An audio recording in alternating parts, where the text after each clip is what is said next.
আসসালামু আলাইকুম। আজকে আমি আপনাদের সাথে একটা প্রশ্নের উত্তর নিয়ে কথা বলবো। বিশেষ করে আমাকে যারা এসএমএস করে থাকেন, বিভিন্ন সময় আমাকে জিজ্ঞেস করে থাকেন। তো সবগুলো প্রশ্নের উত্তর যেহেতু একবারে দেওয়া সম্ভব না, তাই আমি ভাবছি তো খণ্ড খণ্ডভাবে এক এক দিন এক একটা প্রশ্নের অ্যান্সার দেবো।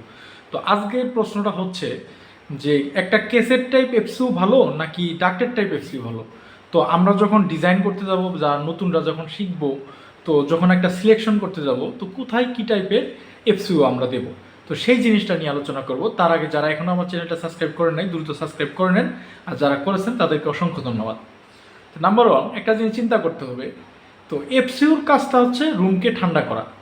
তো আমরা তো এফসিউ নিয়ে তো আলাদাভাবে অন্য সময় আলোচনা করেছি, তো সেই নিয়ে ডিটেলস আর না যাই।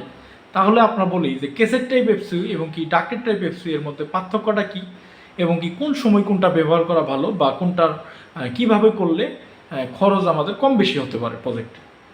তো নাম্বার ওয়ান, একটা জিনিস চিন্তা করতে হবে যে দুইটা এফসিউর কাজই ঠান্ডা করা, দুইটাই কুলিং সিস্টেমের একটা গুরুত্বপূর্ণ একটা পার্ট, যাকে আমরা ইনডোর ইউনিট বলতে পারি।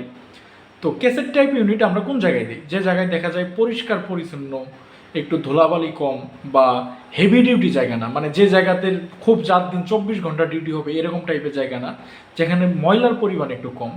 ঠিক একই সাথে ডাক্টেড টাইপ আমরা মেশিন যে জায়গায় সাপোর্ট করি, যেখানে দেখবেন যে একটা ইন্ডাস্ট্রিতে অথবা কোনো প্রোডাকশন ফ্লোর অথবা অফিসও হতে পারে, বা শপিং মল, যেখানে প্রচুর ধুলাবালি আসে।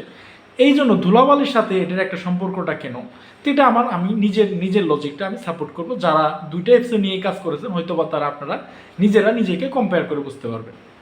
ধরেন যখন যে জায়গাতে অনেক মানুষজন হাঁটাহাঁটি করে, অনেক ধুলাবালি আসে, সেই জায়গায় যদি পাশাপাশি দুইটা এফসিউ ইনস্টল করা হয়, একটা ডাক্টেড টাইপ এফসিউ, একটা কেসেট টাইপ এফসিউ, আপনারা দেখতে পারবেন যে কিছুদিন পর পরই, সপ্তাহখানিক পর পর বা 10 দিন 15 দিন পর পরই আপনার ফিল্টারটা জ্যাম হয়ে যাবে ময়লায়। সেই কেসেট টাইপ ফিল্টার পরিষ্কার করতে গেলে আপনার সামনের কেচিংটা খুলতে হয়।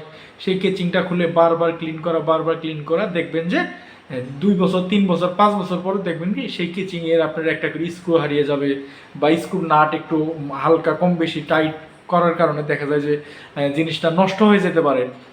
তো এইভাবে দেখবেন যে আস্তে আস্তে কেসেট টাইপ ইউনিটটা বারবার, যে কোনো জিনিসই তো একটা, আমরা তো ছোটোবেলা দেখছি যে একটা মোবাইল যদি বারবার ব্যাটারি খোলা হয়, লাগানো হয়, দেখা যায় সেই মোবাইল আয়ু অর্ধেক কমে যায়। আর যে মোবাইলটা একটু কম ব্যাটারি খোলা হয়, সেই মোবাইলটা একটু চকচকা থাকে। তো সেইভাবে যদি একটা এসি তো সবসময় ক্লিন করা, তো একই হাতে তো আর করা নেই, একবার এক টেকনিশিয়ান খুলতেছে, লাগাচ্ছে। সেই ক্ষেত্রে আপনার ডাক্টেড টাইপের যে কি একটা সেফ সাইড, ডাক্টেড টাইপের পেছন সাইডে ফিল্টারটা আলাদা একটা সেপারেট, যে জিনিসটা শুধুমাত্র ফিল্টারটা খুলে বাইরে থেকে টান দিয়ে খুলে পরিষ্কার করে ক্লিন করে লাগিয়ে দিয়ে যায়।